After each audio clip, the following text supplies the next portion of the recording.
लेकिन अगर आपसे लोग ये भी पूछें कि ये बताइए कि आप जैसे आपने एक्टिविज्म से जब शुरू किया, आप पॉलिटिक्स में आए, तो आपने लोकपाल की बात की थी, उसको लेकर क्या क्या चीजें चरितार्थ आपने की। या आपसे लोग ये कहें कि आपने अभी हाल ही में ये कहा था कि मुझको तो ये फोन किया गया कि तुम इधर आ जाओ और सारे गुनाह माफ और तुमको यहां हम मुख्यमंत्री बना देंगे, तो वो कौन था, उसका नाम भी बता दो। आजकल ऐसे आप शूट एंड स्कूट कर जाते हो, बोलते हो फिर बताते भी नहीं हो किसने बोला, तो ऐसे थोड़ी चलेगा।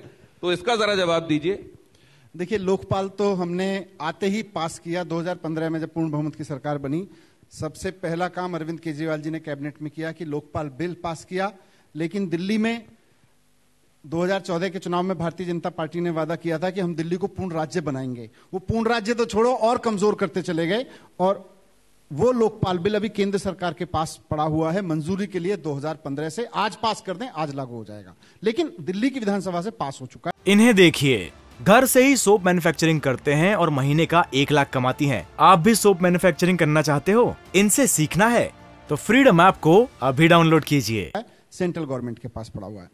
दूसरा, आपने ये कहा कि आपको कहा ये जब सीबीआई ईडी का सब चल रहा है आजकल, तो सीबीआई रेड के बाद कोई आए थे मेरे पास में मैसेंजर, अब आके यही बोले कि भाई देखो ये ईडी में इनको पूरी सीबीआई में फंसाने की आपको पूरी तैयारी है, आप थोड़ा समझौता कर लो, इतना ये मत करो। मैंने कहा यार क्या समझौता कर लो इन लोगों से, ये लोग कुछ काम वाम देश के लिए करते नहीं, 24 घंटे यही गाली गुफ्तार साजिशें यही करते रहते हैं। बोले जो भी है आपका कैरियर खराब कर देंगे। मैंने कहा क्या करूं बताओ। बोले आप मिल जाओ, इनसे दोस्ती रखो। तो मैं यार ये वाली दोस्ती मेरे को चाहिए नहीं। फिर वो बोले मैं ईडी से डरता नहीं, मैं सीबीआई से नहीं। मैंने बोला कि मैं सीबीआई से डरता नहीं, मैं ईडी से नहीं डरता, क्योंकि मैंने कुछ गलत किया ही नहीं है। मैं गलत किया होता तो मैं डरता। बोले पर देखो अभी टाइम है, सबको मौका नहीं मिलता है, सीएम बना देंगे आपको। मैं कैसे? तो बोले कितने विधायक तोड़ सकते हो। तो मैं भाई ये सब नहीं करने के लिए मैं आया, मैं तो स्कूल बनवाने के लिए आया था, तोड़ने के विधायक मुख्यमंत्री बनने के लिए मैं बिल्कुल नहीं आया। अभी अभी आपके राघव चड्ढा ये वादा करके गए हैं कि मनीष जी आ रहे हैं, आप उनसे नाम पूछ लीजिएगा कि किसने भेजा था, कौन बड़ा नेता था वो भारतीय जनता पार्टी का। उन्होंने वादा किया है कि मनीष जी नाम बता देंगे आज देखिए TV9 के मंच से। अब इस तरह की बातचीत कोई आके करता है तो उनसे मेरे भी संबंध होते हैं, उनके भी संबंध होते हैं, तो उस तरह के लोग आके करते हैं जो मैसेज लेके आते हैं। ऐसे किसी का नाम लेना ठीक नहीं है।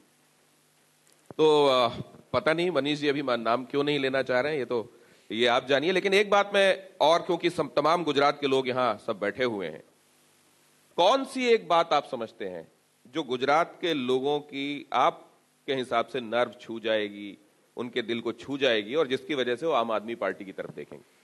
केजरीवाल जी की इमेज कि ये आदमी जब कुछ कहता है तो करके दिखाता है, बाद में ये नहीं कहता नहीं ऐसे ही चुनावी भाषण था, जुमला था, ऐसे तो देते ही रहते हैं। ये इमेज और छू जाएगी नहीं, ये छू गई है। मैंने खुद बहुत जगह सुना है कि ये यार केजरीवाल जी में दम तो है, एक मौका केजरीवाल को देना है।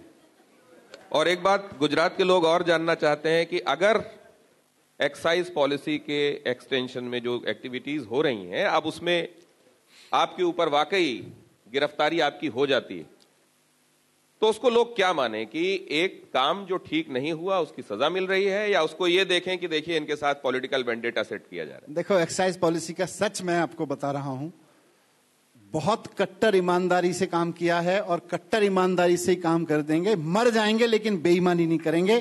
पैसे खाने के लिए नहीं आए राजनीति में। सच इनकी साजिशों का सामने आएगा। और इस सच की दूसरी हकीकत जो है, जो राजनीतिक हकीकत है, कि गुजरात के चुनाव से आज इनको डर लग रहा है। जब तक कांग्रेस थी बड़े कंफर्टेबल थे, आज अरविंद केजरीवाल जी ने कहा है कि हमको गुजरात में चुनाव लड़ना है, तो इनको लग रहा है ये आदमी हरा सकता है। गुजरात की जनता इस पे भरोसा कर लेगी और ये आदमी हरा देगा।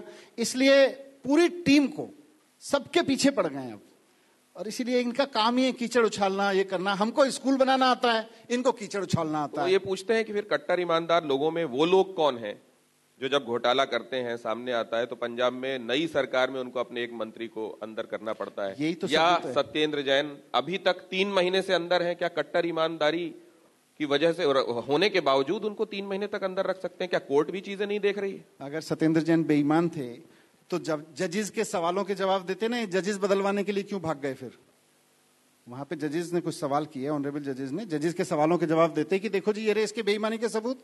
जैसे ही जजेस ने सबूत मांगने शुरू किए, बोले नहीं नहीं नहीं ये जज नहीं चाहिए, अब दूसरा जज लेके आएंगे। फिर 2 महीने की सुनवाई होगी, दूसरे जज साहब भी यही करेंगे, भाई सबूत लाओ, फिर तीसरे जज पे। ये सब तो इनका ड्रामा है। इसीलिए मैं कह रहा हूं ना, ये कीचड़ उछालने के एक्सपर्ट हैं, इनको कीचड़ उछालना आता है, इनको साजिशें करनी आती हैं, इनको गालियां देनी आती हैं। हमको स्कूल बनाने आते हैं, हमको अस्पताल बनाना आता है, हमको सरकारें प्रॉफिट में चलानी आती हैं। इनको अपने दोस्त और उनके बच्चे अमीर बनाने आते हैं, हमको आम जनता के बच्चे अमीर बनाने आते हैं। अगर पॉलिटिक्स में जैसा आप कह रहे हैं वैसा चल रहा है, तो सारे पॉलिटिक्स करने वाले लोग यही कर रहे हैं क्या? जैसा आप कह रहे हैं कि मैंने अदालत की बात की तो आपने जज बदलवाने की बात कर दी, तो पॉलिटिक्स में सब ऐसे ही चल रहा है क्या? हर एक पार्टी यही कर रही है क्या, या एक पार्टी कर रही है और आने वाले दिनों में दूसरी पार्टियों के भी उस पार्टी से, क्योंकि वो सत्तारूढ़ है, सबसे पावरफुल है, सबक ले लेने का अंदेशा है आपको?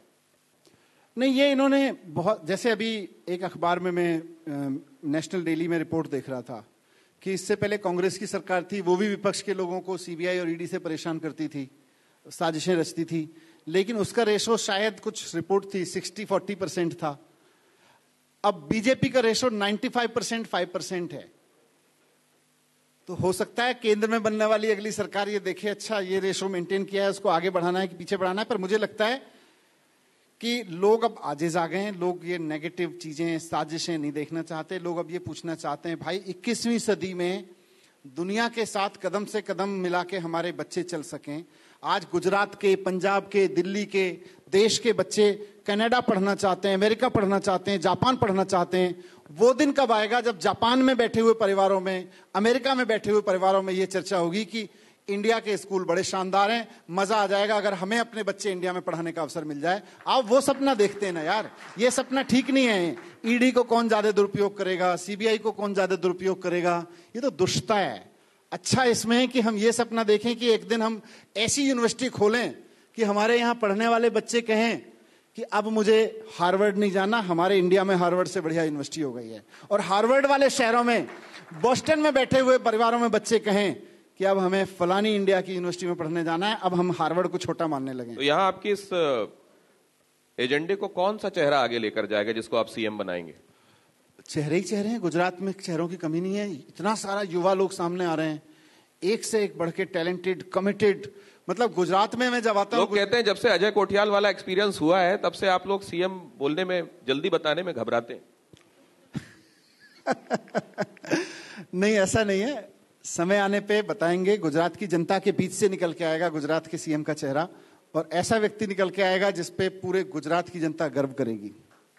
मनीष जी बहुत धन्यवाद, आपने बहुत शुक्रिया, बहुत कीमती शुक्रिया। वक्त आपने टीवी 9 भारतवर्ष के साथ साझा किया। बहुत धन्यवाद और बहुत सारी शुभकामनाएं। इन्हें देखिए, घर से ही सोप मैन्युफैक्चरिंग करते हैं और महीने का 1 लाख कमाती हैं। आप भी सोप मैन्युफैक्चरिंग करना चाहते हो, इनसे सीखना है तो फ्रीडम ऐप को अभी डाउनलोड कीजिए।